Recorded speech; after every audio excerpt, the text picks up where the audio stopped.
Nutsin ja siis ma helistasin oma ülemusele ja õnneks nad olid nii armsad ja toetavad, et ma ütlesin veel, et anna mulle andeks, et ma ei suuda järgmised 2 tundi tööd teha ja ta oli, et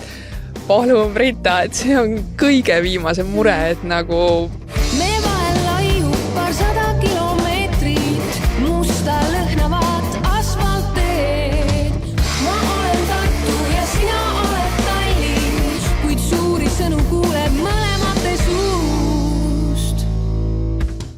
Tere tulemast kuulama Tervisetaskut koos Kadri Kahega. Ainult, et seekord on siin ainult üks Kadri ning minuga on täna siin alati särav ja alati rõõmsameelne endine telenägu ning praegune projektijuht Brita Luts. Tere, Brita! tere, Kadri! Ning kuna kätte on jõudnud nahavähi teadlikkuse kuu ning kohe ka suur päevitamiste hooaeg, siis täna võtamegi ette koos Britaga nahavähi. Brita, tahad sa vaatajatele ja kuulajatele paari sõnaga öelda, et mis neid täna ees ootab? Jah, et ees võtab see, et kui äkitselt 31-aastane noor naine saab diagnoosiks melanoomi, siis see avastamise lugu ja kõik, mis on toimunud ja ma saan aru, et ma ei ole ka siin ruumis ainus, kellel on nahavähiga kokkupuuteid olnud, eks ole? Ja, nii see on. Nii et ilmselt täna saab vaataja ja kuulaja meie mõlema lugu kuulata. Aga nagu ma aru saan, siis tegelikult on päris uue teemaga sinu jaoks tegu, et see oli suhteliselt hiljaaegu, et tahad sa alustada ja rääkida, et mis siis juhtus? Jaa, et see juhtus alles siis siin märtsikuus. Ma läksin nahaarstile tegelikult hoopis teisele põhjusel ja mulle meeldib alati uskuda, et asjad juhtuvad põhjusega ja mind viis sinna nahaarstile täiesti teine sümptom ja mis lihtsalt ei lasknud sõna otseses mõttes enam elada. Aga mis see teine sümptom siis oli? Mul oli tekkinud niisugune nagu vöö kohale ühele poole ala, mis tohutult sügeles ja nagu ma olin tõesti, et mis asi see on, ma ei saa aru, et ma ei ole midagi muutnud, kõik on sama, et mis see nagu endast kujutab. Ja süganud ennast siis paar nädalat, ma mõtlesin, et ma enam ei suuda ja leidsin järgmiseks päevaks omale nahaarsti ja läksin sinna ja siis, kui ma olin seal niimoodi, et püksid nagu siin natuke allpool ja nahaarst ütles, et see on lihtsalt allergiline dermatiit on välja löönud, et mingi stressist. Et kui ma seal juba siis olin niimoodi, siis kuidagi sisetunne oli, et mul on reie peal üks sünnimärk, mis on tegelikult mul juba aastaid silma jäänud ja ma olen teda varem alati lasknud kontrollida, aga et sellest viimasest kontrollist on lihtsalt 2 aastat möödas. Ja ütlesin mööda minnes, et äkki saate korraks pilgu peale visata ja siis see nahaarst ütles, et jaa, et palun tule kohe paari päeva pärast tagasi ja teeme sellest pildid, et vaatame üle, et ta konsulteerib oma kolleegidega. Ja läksin sinna, tegin pildid, kohe järgmisel päeval ma sain kõnearstilt, et ta on rääkinud kolleegidega ja kõik on öelnud, et tule kiiresti ära lõikama. Ja operatsioon toimus juba nädal pärast esimest visiiti ja operatsiooni teostas hoopis teine arst. Ja mina läksin siis operatsioonile keset tööpäeva, et siuke erakorraline, et mul on ka varem lõigatud üks sünnimärk ära, mis ei kujutanud tegelikult mitte mingit ohtu. Ja olen seal laua peal. Ja tol hetkel sa arvasid, kui sa läksid operatsioonile, et tegu on tavalise sünnimärgiga, et lihtsalt võetakse sünnimärk ära ja elu läheb edasi? Jaa, mina ei olnud memo saanud, et mina läksin sinna sünnimärki eemaldama täiesti tavaline protseduur ja kohaliku anesteesiaga seda tehti ja see sünnimärk asub siis või asus mul vasaku reie välispinnal siin üleval ja keset lõikamist siis arst hakkab mulle rääkima melanoomi järelravist ja ma lihtsalt tundsin, kuidas see ärevus kasvab ja ma olin seal lauale, et oota, et millest me räägime, et kuidas me nüüd siia jõudsime, et mis melanoomi järelravi on ju, et nagu, et mis siin toimub. Ja siis ta ütles, et jaa, et ta näeb kohe, et see ei ole hea ja et temal on ju kogemus nagu erinevate sünnimärkide eemaldamisega. Ja siis lõpuks nad ütlesidki, et nad saadavad selle kohe histoloogiasse ehk uuringusse ja et panevad sinna juurde ka veel, et kõrge ohuga, et väga ekstreemne näide. Ja siis ma tulin sealt muidugi ära niimoodi, et ma olin täiesti endast väljas ja mõtlesin, et mida see nüüd tähendab, et ma ei olnud nagu küll selleks valmis, et ma siukese uudisega nagu väljun sealt ja et ma Ja sa oled ju praegu 31-aastane, et mis tunne sind üldse nagu valdas? Ma ei suuda seda enam sõnadesse panna, et ma olin nagu tõesti endast väljas ja nutsin ja helistasin kõige kallimad inimesed läbi, et kõik teaksid, mis toimub, sest nad teadsid, et ma lähen eemaldama. Ja siis sai alguse 2 nädalat praadimist, et mulle küll öeldi seal eemaldamise käigus, et tõenäoliselt läheb aega kuni 3-4 nädalat, aga et nad saadavad selle enda parima kontakti juurde sealt, et kes neid uuringuid teostavad, et tavaliselt tulevad selliste näidete puhul nagu ikkagi need tulemused kiiremini. Ja kas nad võtsid alguses sul nagu pisikese tüki, et biopsiana või võeti siis juba suurem tükk kohe alguses? Nad võtsid terve sünnimärgi ja pisut ümberringi nagu välja, aga kuna see sünnimärk oli ikkagi diameetrilt 0,6 korda 0,5, et ta ei olnud ka enam kõige pisem, et ta oli niisugune suur, tumepruun, mustjas võib-olla isegi, ja isegi mulle mingitel päevadel jäi mulje teatud valguse all, et seal oli mingi sinakas laik keskel, aga see oli nii nagu selline, et kui nahk oli kreemitatud värskelt, et siis sa nagu nägid teatud nurga alt seda, aga kuna ta ei olnud mul nagu ka kasvanud kuude jooksul selliseks, et ta oli ikkagi vaikselt küpsenud viimase 3 aasta jooksul, ma arvan, et siis ma nagu ei näinud selles kunagi nagu nii suurt ohumärki. Ja seda olid varem ju arstid vaadanud ka? Jaa, et 2 aastat enne seda ma käisin tavapärasel ülekeha kontrollil, et kuna mul on neid sünnimärke ilmselgelt väga palju, et olen nagu käinud ka varem täieliku kontrolli lasknud teha ja siis vaadati ka üle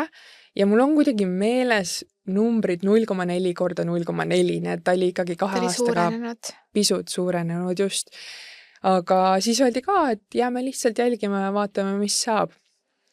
Nii, aga nüüd sa tulid operatsioonita ära, mis siis edasi sai? Edasi sai see, et ChatGPT oli mu parim sõber, ma hakkasin tegema siukest uurimustööd, et üldse mida kujutab endast melanoom, mis on need erinevad staadiumid, milleks ma pean ennast potentsiaalselt valmistama, sest jah, loomulikult ma olin ju meediast ka kuulnud mingeid lugusid, eks ole, aga sa 31-aastaselt ei mõtle, et nagu see juhtub sinuga. Ja 2 nädalat seda ootamist oli üks kõige kohutavam aeg mu elus, ma arvan, päris ausalt, et need ärevushood ja mõtted ja tunded, et see siukega. Aga mida sa tundsid või mida sa kõige rohkem kartsid või mida sa üldse mõtlesid? See teeb mind väga emotsionaalseks, aga see oli nagu selline tunne, et sa usaldad oma keha ja mul on nagu kehaga nii hea kontakt ja läbisaamine, et ma tunnetan tavaliselt väga hästi, kui midagi nagu on paigast ära. Aga et kui sul on nagu 31-aastaselt sinu küljes kasvavad potentsiaalselt mingid rakud, mis ei peaks seal olema, siis nagu tekkis siukene tunne, et kuidas siuke asi sai sinna tekkida, et millest ta tekkis ja mis minuga toimub, et kuidas see nagu sinna sai jõuda. Ja ühesõnaga siis väga palju siukest mõttetööd oli seal vahepeal ja palju vestlusi enda jaoks ka lähedaste inimestega, et need vestlused olid ka teemadel, et ma olen 31, ma kõige hullema stsenaariumiga, see on liiga vara surra ju, et nagu. Et tegelikult sa koos perega valmistusid kõige hullemaks tol hetkel? Ma ei valmistunud kõige hullemaks, nagu kindlasti mitte, sest ma sisestasin väga teadlikult endale terve see aeg, et kõik saab korda ja et ükskõik, mis vastus siit tuleb, et minuga saab kõik korda, kõik on hästi ja ma nagu tegin väga teadlikku mõttetööd, aga loomulikult ma valetaksin, kui ma ütleksin, et mul ei olnud neid nagu tumedaid hetki, kus ma mõtlesin, et aga what if, sest sul tekivad need kõige hullemad stsenaariumid ikka. Ja siis, kui tuli see tulemus, ma olin siis parasjagu teel Lõuna-Eestisse just perele külla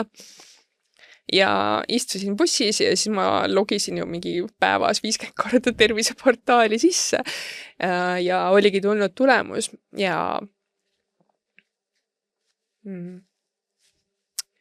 see tulemus säras sealt vastu melanoom in situ.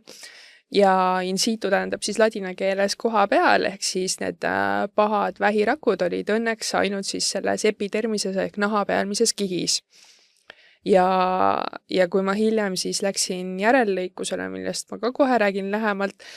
et see kirurg ütles, et see oli parim võimalik tulemus, mis nagu üldse tulla sai, et ta nägi juba laual lõigates oma kogemuse põhjal, et see kindlasti melanoom on, aga lihtsalt ta polnud isegi kindel, et kui sügavale see on tunginud ja kui tõsine see järelravi saab olema. Ja siis, kui nägin selle tulemuse ära, et ta on melanoom in situ, lisaks on ta raske astme dysplastiline neevus, mis tähendab seda, et kogu see sünnimärk oli täis ebatavalisi rakke, mis ei peaks üldse selliselt toimetama seal, et ta oleks nii ehk naa ühel hetkel melanoomiks küpsenud. Nii et ma sattusin sinna täiesti kogemata. Aga täiesti õigel ajal. Õigel ajal. Ja ma teab võib-olla viimasel hetkel, et see oli üks suur ime. Mida melanoom in situ puhul tehakse, on siis see, et sellele järgneb kohe järellõikus, nii kiiresti kui võimalik, ja järellõikuse käigus võetakse vähemalt 0,5 sentimeetrit sinu nahka ümberringi ja seest nagu süvendatakse seda auku, et lihtsalt tagada see, et kindlasti kõik pahad rakud saaksid välja. Ja siis see järellõikus tuli mul juba kohe nädal pärast selle tulemuse saamist, et ma tõepoolest kiidan kliinikud, kes nagu nii kiiresti toimetas ja nagu kohe asja kallale asus. Ja siis seda järellõikust teostas jälle see kirurg, kes ka esimesel korral ta ära lõikas. Et siis ta rääkiski nagu pikemalt sellest, et mida tema nägi, eks ole, et see sinine laik tavaliselt on juba nagu pahalaste märk ja et ta lihtsalt on väga, et tal oli ka nagu hea meel selle üle, et see tulemus selline tuli ja me saime õigel ajal jaole, et sel hetkel, kui me veel siin sinuga räägime, ma endiselt ootan teise histoloogia tulemust, aga igatahes 2 arsti, kes minuga tegelesid, mõlemad rahustasid, et tõenäoliselt tuleb see vastus seekord, et kõik on korras ja kõik sai välja, sest tegelikult juba esimese lõikepiirid olid puhtad, kuigi seal olid küll mingisugused rakud juba liikunud natukene sügavamale nahka, siis erinevate testide põhjal ei ole tegemist vähirakkudega enam, et need ei olnud sellised pahade näitajatega, et vahepeal lihtsalt mõned sünnimärgid ulatuvadki väga sügavale nahka ja kuna ta oli nii suur ja tume ja nii edasi, et siis see on juba okei. Aga ma valetaks ka, kui ma ütleks, et mul ei ole praegu ka veel natukene seda hirmu, et õnneks ma nagu kardan palju vähem kui selle esimese aja jooksul, kus ma pidin ootama, et mis saab, aga tahaks väga panna kogu selle kogemuse juba mingis mõttes selja taha ja samas tegelikult nii kui see ka juhtus ja see tulemus tuli, siis minu esimene reaktsioon oli see, et ma hakkasin mõtlema, et mida kõike ma olen elus valesti teinud. Et mille eest sind karistatakse? Jah, omad rumalused, et ma ei tea, kas see on nagu lihtsalt see piirkond, kust mina tulen Eestist, aga suve lõpuks kõik naised võistlevad, et kellel on tumedam päevitus ja see näiteks nagu mingit saavutust ja ma tean, et me tuleme erinevatest kohtadest Eestist, aga ma ütleks, et ka nendest kohtadest, kus mina tulen, et samamoodi, et juba väiksest saati, et alati oli, et nii lapsed kui täiskasvanud vaatasid ka enda emasid ja tädisid ja alati võrreldi, et kes nüüd on pruunim, eks ju, ja mul on ka loomulikult hästi selline hele nahk, mis läheb pigem punaseks ja nahk tuleb maha päevitades, aga jah, alati oli see, et pidid ikka, et kes nüüd on pruunimaks saanud. Ja just see pruuniks saamine. Ja solaarium, ka meie generatsiooni probleem. Ja kuigi õnneks, kuna ma olen maatüdruku olnud, siis mul nagu seda teismeas solaariumis käimist ei olnud absoluutselt, et ma arvan, et esimest korda solaariumisse ma läksin 23 4-aastaselt võib-olla ja ma ei ole palju käinud solaariumites, et võib-olla mingisugune 10 korda oma elus kokku, aga jällegi tohutu õppetund. Ma olen reisinud nii palju ümber maailma ringi ja kui minu reisikaaslased olid need, kes katsid ennast riietega või kasutasid SPF 30 või isegi 50, siis mina olin Mehhiko päikese all, et ei, ma olen see tüüpiline eestlane, kes ütleb, et mul on nüüd see ajaaken siin nädal aega päevitada, ma pean minema koju rantidega. Täpselt. Ja see põhimõte, ma mõtlen praegu, see on täiesti ajuvaba, mida me teeme, et ma olen ennast grillinud sõna otseses mõttes päikese käes kordi oma elus, need nahapõletused, et mul on olnud korra, ma tean, isegi villid õlgade peal. Ja sellest on ka tegelikult ka mu nahal märgid sellest ülepäevitamisest, et kunagi nahaarst, kui vaatas mu õlgu, sest täpselt ongi niimoodi, et kui siin on need ujumisriiete paelad on heledad, siin ei ole ühtegi sünnimärki, siis siin õla peal seda niisugused kõik nagu sünnimärke Ongi täis. Siis ta ütleski, et see on see ülepäevitamine. Nii et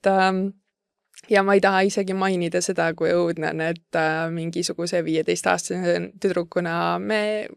tüdrukutena me kasutasime beebiõli. Jah, ja porgandiõli. Et see oli see, mida kõik alati kasutasid. Ja ta oli tavaliselt, ma ei tea, kas mingisugune, ma ei tea, 2 või 5 kaitsega, et peaasi, et saaks aga rohkem punki juurde. Ja ma ütleksin, et linnatüdrukud, mina kui linnatüdruk, et me hakkasime juba teismelisena solaariumis käima ja sa pidi ikka käima, eriti kui sul oli helenahk, et sa pidi ikka käima mitu korda nädalas, et üldse nagu midagi võtaks. Ja ega sa seal ju ka ei pannud mingisugust kaitsekreemi, vaid seal panid ka nagu mingeid neid intensiivistavaid kreeme, et üldse nagu midagi peale võtaks. Ja mul samamoodi ju, et me läksime Austraaliasse, aga enne seda me olime Tais mõne aja ja samamoodi, et läksime snorgeldama ja me olime tegelikult olnud juba mõned päevad pealinnas ja siis me panime ka mingit 50 või 30 päiksekreemi. Vaatasin, et nagu punaseks ei lähe, et tundus nagu täitsa siuke okei ja siis läksimegi snorgeldama ja siis mõtlesime, et oleme mõned tunnid ja et saab ilusasti nagu ujume seal, eks ju, ja saab pruuniks, et kui me üldse ei pane päiksekreemi. Ja me tulime tagasi niimoodi, et mul oli lauba peal, terve laup oli üks suur vill, terve lõug oli üks suur vill, me olime täiesti erkpunased, siis mõtlesime, et mis me siis nagu teeme. Meil oli kaasas see külmakreem, et tead, kui on mingi trauma, et ma ei tea, näiteks jalale välja väänanud, paned selle, siis mõtlesime, et kuidas me saaks nagu palaviku alla, eks ju, et meil oli nagu nii halb täditütrega koos olime. Sul tekkis palavik juba või? Ja, et meil oli nagu päris retses, see oli terve päevane reis ja siis me tõmbasime ennast üle selle külmakreemiga nagu kokku, et see nahatemperatuur, et kõik nagu täiesti huugas, et see nagu alla saada ja siis me panime selle külmakreemi peale, siis meil hakkas hästi külm, siis me hakkasime värisema, siis me ronisime kõikide tekkide alla ja värisesime seal tekkide all, et see oli nagu päris rets ja siis ühesõnaga tekkiski see tohutu vill. Ma mäletan, et ma ütlesin veel enda täditütrele, kuna ta isa töötas kiirabis, et saada igaks üks pilte, et küsi, et kas me peaks midagi tegema, et ma tol hetkel juba, ma olin 24, siis kui me läksime, mõtlesin, et issand, et peaasi, et sellest mingit nahavähki või midagi ei tule, et mul tol hetkel käis juba nagu peast läbi, aga ega midagi teha ei olnud, eks, et pärast panime seda päiksekreemi ja asju peale ja siis jõudsimegi paar nädalat hiljem, jõudsime Austraaliasse ja siis minu täditütre nagu teiselt poolt sugulased, et võtsid meid Austraalias vastu ja tol hetkel temal oli juba niimoodi, et tal oli jõudnud see nahk maha tulla, et ta oli enam-vähem, aga minul tulid sellised osad nagu punased, osad nagu pruunid laigud, mis nagu kõik etendasid. Mul oleks olnud nagu mingi kassihaigus, igalt poolt nagu tuli seda. Ma ei kujuta ette ka, et mida need sugulased võisid mõelda, et mis nahahaigusega ma tulin. Et see oli nagu päris rets. Aga jah, jõudsime sinna kohale, millalgi siis kasutasime mingit švamme, et seda nahka nagu maha kraapida. Švamme, et maha kraapida? Et see oli nagu päris hull, et kuidas see kõik nagu välja nägi. Ja muidugi kogu seal Austraalias oldud aja, et seal me olime juba targemad, et seal kohalikud, ma ei tea, surfarid ja kõik, eks ju, et nad kasutavad mingisuguseid eraldi nagu tsingikreeme, et kohati nad käivadki täiesti valgete nägudega, eks ju, et ongi spets need kreemid, et nagu blokeerida kogu seda päikest, et seal me kasutasime neid päris intensiivselt, kõiki neid igasuguseid kreeme, aga no isegi siis nagu kohati kippusime ära põlema, et isegi siis, kui oli nagu nahk kaetud, müts ja kõike asju, et tegelikult see nahk on ikkagi nagu Põhjamaa nahk on nii hell, et ja siis meil juba seal need vanemad olijad rääkisid, et vanad austraallased, et eriti need, kes nagu noorena samamoodi ei kasuta päiksekreemi, kõik tahtsid olla pruunid, eks ju, lihases, ilusad välja näha, et kõik käivadki kuskil, ma ei tea, circa korra aastas midagi lõikamas, et nagu nii ongi, aga jah, et seal me siis juba kasutasime päiksekreemi, aga ma arvan, et ilmselt ka kõik see solaarium aastate vältel, siis ilmselt see päikesepõletus, et samamoodi pani mulle põntsu, et nagu sa juba siin saate alguses mainisid, et ka minul on oma lugu, et kui sina olid 31, ma olin 30, põhimõtteliselt sama vana, et üldjuhul see nahavähk on pigem vanemate inimeste haigus, aga ma olin saanud 30, see oli üldse nagu väga siuke sürraasta, sest paar päeva enne minu 30. juubelit oli esimene koroona-aasta, et läks kõik lukku. Ma vist ei saanud isegi lilli sünnipäevaks, sellepärast, et kõik pidid järsku koju ära jääma, mitte kuskile ei tohtinud minna, ühtegi pidu, mitte midagi ei saanud korraldada. Siis meil oli tolleks suveks, nagu paar kuud edasi plaanitud suur pulmapidu, et Toskaanas, samas kohas, kus me kihlusime, et meil oli plaanis seal pulmapidu, eks ju, pere ja lähedastega, pidime selle ära canceldama, kuna Itaalia oli see põhikolle, kus oli koroona, ja siis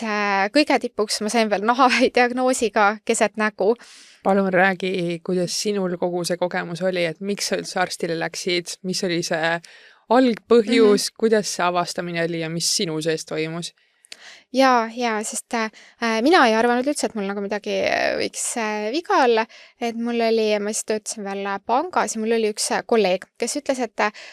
ikka aeg-ajalt käib nagu kogu keha sünnimärkide kontrollis. Et ma olin ka mõelnud, et võib-olla kunagi tasuks minna.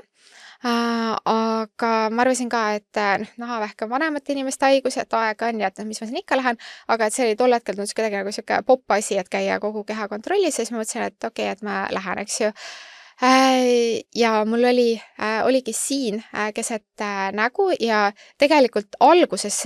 nägi välja, nagu ta läks, kui sa kujutad ette, nagu ummistunud poori, et mõnikord nagu enne seda, kui ta punniks läheb, et ta läheb natuke nagu suuremaks ja tegelikult ma üritasin teda mitu korda pigistada ka, et ma arvasingi, et tegu on lihtsalt mingisuguse siukse asjaga või siis nagu kuidagi nahaaluse punni või millegagi ja pärast ta nagu kasvas suuremaks, aga ma ei osanud mitte midagi sellest arvata, et tundus selline nagu ja ma olin ka nii palju, kui ma teadsin nahaväist, et ma arvasin ka, et on melanoom ja et ta ongi selline nagu tasapinna või nagu nahaga samal tasapinnal, et ta pigem läheb nagu laiaks, et ta nagu ei lähe kõrgusesse. Ja läksin ka siis arstile, siis arst vaatas ka ja ütles, et siin tuleks nagu proovina võtta, et talle tundub, et seal võib nagu midagi olla. Ja mina ei arvanud, et see võiks üldse nagu midagi olla, et ma olin jätkuvalt arvamusel, et ikka on vaata neid igasugused nahaaluseid punne asju, et võetakse ära ja siis ma ütlesin talle ka, et kuna see on täpselt keset nägu ja tol hetkel ma ikkagi arvasin, et millalgi meil tulevad jah, ma isegi äkki käisin niimoodi, et ma käisin enne seda, sest me tegime augustis, me tegime Eestis registreerimise, et meil tulid see ainult vanemad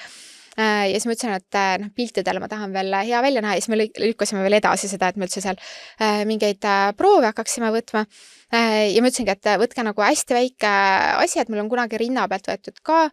üks proov ja mul on põhimõtteliselt poole rinna suur naarm sellest, et ma ütlesin, et võtke nagu nii vähe kui vähegi võimalik, et nagunii on see ainult mingisugune nagu tavaline punn, et seal ei saa nagu midagi olla. Ja siis ta ütles, et okei, et nad katsuvad nii vähe kui vähegi võimalik võtta. Ja ma isegi natukene ikka nagu närveerid või mõtled, et kui arst juba arvab, et äkki on midagi, aga et minu veendumus oli siiski, et seal ei ole nagu midagi. Ja ma mäletan, ma sain selle kõne, tol hetkel meil oli niimoodi, et ma töötasin veel pangas ja meil oli nagu koridorid, kust lähevad liftid ja siis oli siukene nagu privaatsem koridor seal liftide taga, et kus oli nagu trepikoridor, et kus ma siis mõnikord nagu käisin rääkimas, et said rahulikult nagu helistada ja seal treppide peal istuda. Ja arst helistas ja ütles mulle, et mul on väga kahju, aga et me peame su näo ära rikkuma, et see tuleb, et nüüd tuleb kohe tulla ikkagi lõikusele ja et midagi ei ole teha, et see tuleb välja lõigata ja et tuleb nagu igasse suunda lõigata, et nagu laiusesse ja tuleb lõigata ka sügavusse. Ja et on tegu pahaloomulise nahavähiga. Ja tol hetkel ma ju ei teadnud, et on erinevaid tüüpe nahavähke, ma ei teadnud nagu, et kas see võib olla siirdeid andnud, sest mõni kuu enne seda oli mu lähedase sõbra vanaisa nahavähi tõttu lahkunud, et ilmselgelt mul kohe nagu viskas selle ette, see, et ma olen 30 ja oli ka nagu hästi palju erinevaid mõtteid, et üks see, et mida see tähendab, et siin nina peal, et sul tuleb ju kohe luu vastu, et kui sügavale nad lähevad, kas see võib siis nagu luusesel või üldse, et mida see sügavus tähendab. Ma mõtleks sama sellise asukoha puhul, et kui sügavale sa seal enam lõigata saad, eks ole, kui mingi järellõikus on või... Täpselt ja nagu laiusesse, siis ma mõtlesin, et kui et kas see võib olla siirdeid andnud, et kus nad siirded on, et nagu mis selles mõttes edasi saab ja isegi kui ei ole siirdeid, aga et siis mul viskas kohe ette see, et mis meil Austraalias siis rääkisid, et vanainimesed, et kui iga aasta on vaja hakata käia lõikamas, et pärast on nägu nagu sõelapõhi, et kus siis nagu veel, et palju siis, et kuidas see nagu lõpuks hakkab välja nägema ja ma arvan, et mis võib-olla nagu kõige hirmsam mõte oli, et kuna mul on peres ka olnud hästi palju nagu erinevaid vähke erinevatel pereliikmetel, et siis ma mõtlesin ka, et kas ma üldse julgen kunagi lapsi saada ja et kui ma saan lapsi, et kas ma olen nagu olemas, et need üles kasvatada. Et ja kuidas see nagu edaspidi võib mängida, et kuigi mul ei olnud melanoom, vaid mul oli basaalrakuline nagu pahaloomuline nahavähk, mis üldjuhul ei anna siirdeid ja mis tegelikult on palju rohkem levinud, nagu ma aru saan, kui on melanoom, aga ilmselgelt mul on siis suurem tõenäosus ka melanoomiks ja nagu et nagu selleks ka, et see hiljem võiks areneda.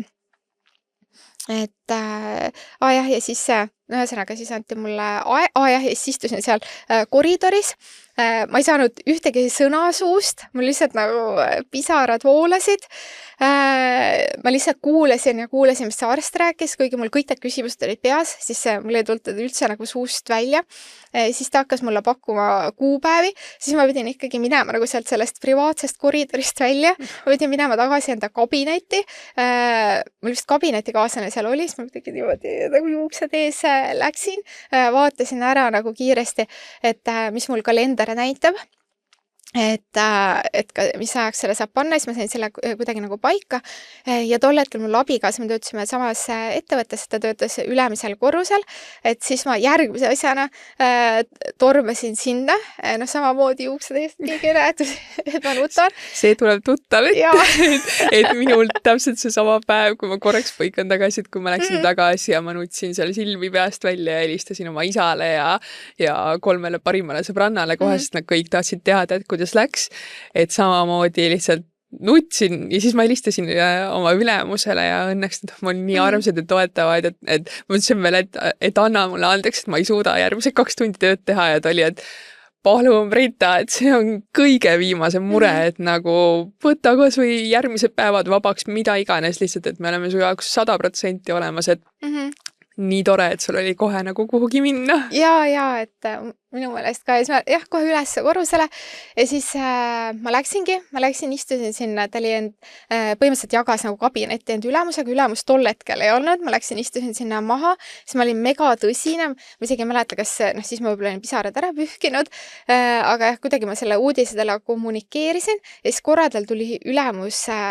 nagu sinna tuppa, ta just kohe nagu ei jaganud ära, läks enda selle lauani ja siis ta vaatas korra mulle otsa, ma ei tea, mis ta mõtles, et mis siis nagu juhtunud on, siis ta võttis need asjad, siis ta läks nagu välja, et ma ei tea, et kas ma petsin ikkagi ära või siis ta vaatas, et okei, et siin nagu toimub midagi väga tõsist ja siis ta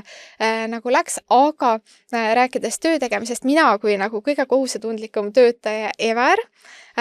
ma paningi niimoodi endale selle järellõikuse aja, et ma panin tööpäeva õhtuks, et kindlasti tööpäev saaks nagu tehtud ja järgmisel päeval jõuaks ilusti tööle. ja kuna esimene see lõikus läks suhteliselt okeilt ja pandi pärast nagu see plaaster peale ja ei olnud nagu väga midagi, et siis mõtlesin, et okei, et teine on samamoodi. Ja käisin ära seal lõikusel ja ööga läks üks silm täiesti paiste, siukseks nagu tumesiniseks, nagu oleks korralikult peksa saanud ja mul oli järgmiseks päevaks, mul oli vaja meie ettevõtet esindada ühel erialaüritusel, kus olid nagu kujutad ette kõik nagu pankurid kohal, eks ju, lipsudega, kõik siuksed viisakad. Õnneks tol ajal oli siis see esimene koroona-aasta, kus sai videosilla teel ka osaleda, ilmselgelt siis ma läksin videoga. Sinu õnn. ja ilmselgelt kaamera ei töötanud too päev. Ja tehnilised viperused. Aga ilmselgelt minemata ma ei jätnud, sest nagu kohusetundlik töötaja jäär. Ja osalesin seal siis samal ajal, tunnen, et midagi nagu sügeleb, siis vaatan, et näed, verd, eks ju, imitseb siin voolab mööda nägu, eks ju, samal ajal silm paistes, et ei, aga selle tegin ära ja tuli teine tulemus ilusti puhas, et kõik tegelikult esimese korraga nad vist olidki juba põhimõtteliselt enam-vähem kõik kätte saanud, et ei olnud seal nagu väga midagi ja tuli ilusti puhtana tagasi. Eks arm jäi, aga tegelikult ma ütlen, et kiitus arstidele, kes lõikasid ja tegid, et kui sa praegu vaatad, et siuke väike valge laik on, aga tegelikult ju nagu peaaegu seda armi näha ei ole, et kõik see, mida ma kartsin, et see oli nagu palju suurem. Mitu õmblus sulle tehti? Hea küsimus, seda ma ei teagi. Et neid ma kokku ei lugenud, et pärast võin vaadata, kas ma neid pilte leian, aga nüüd ma olen siis palju hoolsam, et kui kreemitan ennast enne päevitamist. Nüüd mul on ka pisike tütar. Ühes varasemas podcasti episoodis rääkisime ka temast, et teda kreemitan, kui lähme pikemalt mänguväljakule õue mängima päikse kätte ja soovitan ka kõigil enda sõpradel ja tuttavatel kreemitada ja soovitan ka kuulajatel kreemitada ja eriti kuskil välisreisil käies. Ja ma arvan väga, et see kreemitamise asi tuleb tegelikult ka kaasa perekonnakasvatusest, et kindlasti ma ei mõista oma vanemaid hukka, aga me keegi ei ole kunagi olnud päikesekaitse kreemide, spreide kasutajad ja ma arvan ka, et see, kui endal oleks kunagi pere, siis samamoodi juba nagu seal jätkaks nagu seda korra pärast enese nagu nahahooldust, et samamoodi pärast seda esimest korda, kui mul lõigati alguses sünnimärk välja, ma läksin kohe apteeki, ostsin omale 50 SPF-ise näokreemi ainult. Täiesti uus mina, et ka mu parim sõbranna Agne naeris, et kellega ma räägin, kes kasutab päikesekreemi, aga see olen uus mina ja lihtsalt ma olen saatnud kõik enda lähedased nahakontrollidesse ja järjest nad mu riburada pidi käivad, et kuidas sinul on, et kas hakkasid ka kuidagi suunama enda lähedasi? Ja ikka olen suunanud ja üks asi, mida tegelikult kreemitamise kohta tahtsin veel öelda, et kohad, mis tihti ära unustatakse, et seda ma rääkisin ka vist reisimeditsiini osas, et kõrvad, huuled, pealagi, eks, et kõik need kohad, et need tasub ka läbi mõelda ja et need olid ka võib-olla esimene koht, mida mul siis kohe kontrolliti ka nagu pärast seda, kui siin see leiti, et No õnneks huulepalsamid on täna juba ju sellised, ja 50-sega. Et see on naisterahvastele hea, mida kasutada. Tasub jah nagu mõelda. Aga ega nad on läbipaistvad, et meesterahvastele samamoodi. Absoluutselt, et mõlemad peavad ennast kaitsma. Aga seda armi sinu näost tõepoolest näha ei ole, et see hirm, ma arvan, kõige olulisem on see tervis, eks ole. Ja nagu ma ütlen, et mul avanes 3. silm, mis näeb kõike. Seda on üliarvas mõelda, et samamoodi mul on nagu siin kintsu peal nüüd reiel on siuke suur lohk ja kui esimene kord välja lõigates tehti 4 õmblust, siis see viimane järellõikus oli 9 õmblust, et on mul siukene ikka korralik pikk haav, aga väga ilus haav on, mida kõik kiidavad, aga lihtsalt ongi siukene lohk on mu reies, aga ma arvan, et ta ka ajaga võib-olla nagu tasandub rohkem ära. Et kui ma mõtlen enda keisrilõike armile, et alguses ta oli ka nagu hästi sisse seda siis opistunud, aga tegelikult on ka nagu ajaga läinud palju tasasemaks ja paremaks. Ja samas ka teine asi on, mis mulle nagu kuidas ma räägin oma selle haavaga iga päev, et sa paraned ja kõik on hästi. Mis sa ütled talle siis hommikul ärkad, mis sa ütled enda haavale? Ma lähen õhtuti magama ja ma hoian oma peopesasid siin peal ja ma ütlen, et ma armastan sind kogu südamest, sa paraned ja taastud ilusti ja tegelikult ma kavatsen seda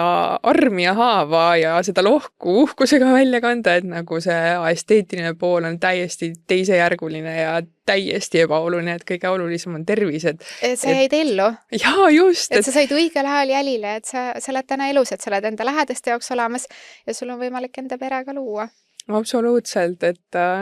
nagu ma ütlesin, ma ei tahtnud minna nendesse kõige hullematesse stsenaariumitesse, aga ma mäletan nagu just õhtut, kus ma rääkisin oma sõbrannaga nagu need kõige mustemad mõtted läbi, et tegelikult mida ma tahangi öelda on see, et kui ka nagu teised inimesed on siin, kes tunnevad ära, et neil on tegelikult mingid mured, võib-olla see ei pruugi isegi nahaga seoses olla, et kui te nagu kahtlete, et äkki peaks minema arstile, siis 100% parem minna ja hakata tegelema, saada asjadele õigeaegselt jaole ja lihtsalt, et mitte oodata oma asjadega, et seni, kuni need hulluks lähevad ja samamoodi tegelikult ka sõeluuringud, et need on ka põhjusega seal ja samamoodi, et sul ei pruugi midagi viga olla ja alguses sa ju ei tunnegi näiteks vähi või erinevate haiguste puhul, et see pruugigi, kui sa alles algstaadiumis on midagi tunda, aga mida varem sa jaole saad, et seda suurema tõenäosusega see ravitav ja seda lihtsamalt on ravitav. Absoluutselt. Ja vanus ei mängi mitte mingit rolli meie mõlema puhul, 30-aastased naised, eks ole, ja nagu sellised diagnoosid, et kui ma hakkasingi seal pärast enda esimese diagnoosi saamist siis vaatama, et mis on melanooma in situ, et protsentuaalselt, kui tihti seda esineb 30-aastaste seas, siis tulemus oli 3-5%, et nagu mis on need võimalused, et sa selles kastis seal lõpetad, eks ole, et iial ei mõtleks, on ja, et ma arvan samamoodi sinu puhul see protsent on nii väikene, et mu perearst ütles ka viimati neid õmblusi eemaldades, et sa lähed meil nagu meie registrisse kui 5. inimesena 2000-st, kellel on üleüldse olnud melanoom, et sa iial ei tea, parem mine kontrolli ja saa abi õigeaegselt. Kuigi tegelikult ma olen hiljem kuulnud ka, et üldse nagu nii viimasel ajal nahavähi diagnooside arv on suurenenud ja nagu ma olen kuulnud ka, et noorte tütarlaste seas, üks asi on kogu see solaarium, aga palju ka neid, kes ongi Austraalias tagasi tulnud ja ei ole päikesega piisavalt ette vaadanud, et olenemata vanusest tasub igal juhul kontrollida. Absoluutselt. Ja ma mõtlen nagu veel kord, kõik need põhimõtted, mis meil nagu eestlastena on sisse kodeeritud, et kui meie suvi on 2 nädalat juulikuus, siis sa pead võtma sellest maksimumi, et see saab mu enda jaoks olema ka nagu huvitav aeg esimest korda kasutada igasugust spreisid ja kaitsekreeme, et ma ei tea veel, kuidas see õnnestub. Loomulikult ma tean ja elu garanteerib, et ma ei jää uuesti nahka nagu, et juhtub jällegi kindlasti seda, et ma põletan ennast kuskil nagu või põlen ära päikese käes, et ma lihtsalt tahan enda poolt anda kõik, et seda ei juhtuks või kui juhtub, siis võimalikult vähe ja mis iganes, et nagu, et ma ei teeks rohkem liiga. Ja siis nagu teiselt küljelt ongi see, et ma olen ka mõelnud, et ma ei tea, kuidas sinuga, et kuna meil on ikkagi see, et mingis mõttes see jume, eriti suvel ju mängib rolli, et kuidas siis seda saavutada, sest ilmselgelt enam praadida jutumärkides ma ennast ei kavatse, et nüüd ma olen hakanud mõtlema, et okei, et äkki peaks hakkama nüüd vaatama mingeid teistsuguseid variante, et äkki on juba täna mingeid spreipäevitusi, mis ei ole ka nagu totaalne keemia ja nii edasi, et võib-olla on sul sellega kokku puuteid. Ja ma ise pruunistajat tegelikult olen juba varem kasutanud, aga muidugi eks ta on tüütu, aga kui on mingi üritus ja midagi tulemas, et siis mina olen küll kasutanud ja ma ei ole nagu, eriti veel Eestis, mina ei ole praegu 100% päikest vältinud, et ikkagi panen selle päiksekreemi peale ja ma ikkagi selles suhtes käin õues, et võib-olla seda enam tõesti, et see tundide viisi kuskil rannas vedeleksid ja lihtsalt nii-öelda päevitaksid. Ja mis ma tahtsin võib-olla öelda ka, et miks meie vanemad võib-olla ei osanud meid selliselt kasvatada või ette valmistada, et nendel suure tõenäosusega suur osa kogemust ongi Eestis, eks ju, et kus ongi palju nõrgem päike, palju nõrgem ultraviolett kiirgus, et ja võib-olla ei olnud tol hetkel nagu eriti nende nooruse ajal selliseid reisimisi, et okei, käidi Nõukogude Liidus, et ilmselt Musta mere ääres ja nagu sealkandis, aga et võib-olla sellised kõike nagu meil on olnud, et Aasias ja kõik need täiesti nagu ekvaatoriäärsed nagu hullud alad, et kuhu siis meie tormame, üritame 2 nädalaga hästi pruuniks või punaseks saada ja kravina tagasi tulla, et ilmselt nemad ei olegi osanud selle kõigega arvestada, et siin Eestis võib-olla isegi kui sa oled ilma päiksekreemita ja tõesti päevitadki ennast punaseks ja pruuniks, võib-olla ei ole see oht nagu nii suur. Ja just. Ja õnneks nüüd on need kreemid ka nii palju edasi arenenud, et hetkel mul ei tule meelde, aga mis on see üks toimeaine, mis on paljudes päikesekreemides, mis tegelikult on natukene kahjulik nahale, et juba tegelikult üks tootesari Avene, kui ma nüüd õigesti mäletan, on see, mida mulle soovitati ja mida mina kasutan, on siis selle ainevaba, et hiljem, kellel on huvi, võivad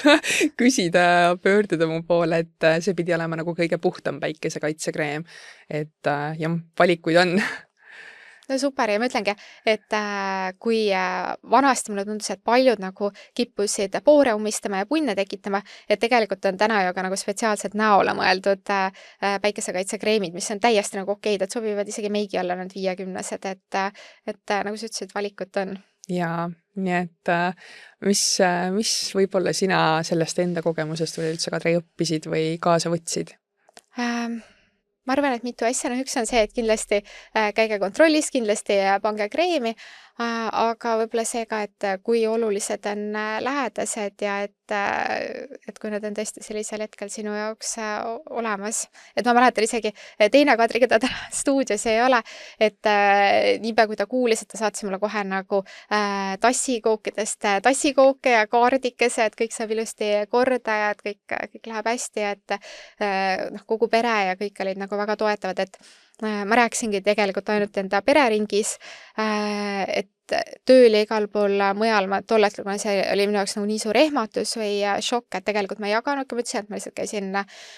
sünnimärki eemaldamas, et ma alles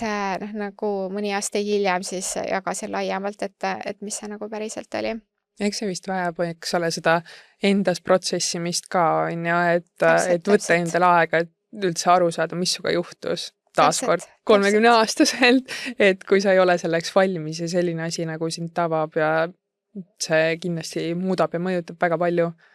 Aga mis sina võib-olla nagu soovitaksid vaatajale või tahaksid siit kaasa võtta või veel öelda? Veel kord, käige kontrollis, pane see arstiaeg, ma tean, meil on tavariiklikud arstiajad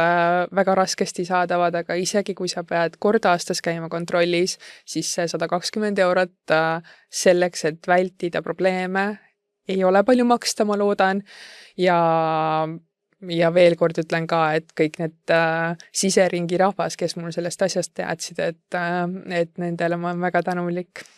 Suur aitäh sulle, Brita, enda lugu jagamast! Aitäh sulle, Kadri, et sa enda lugu jagasid.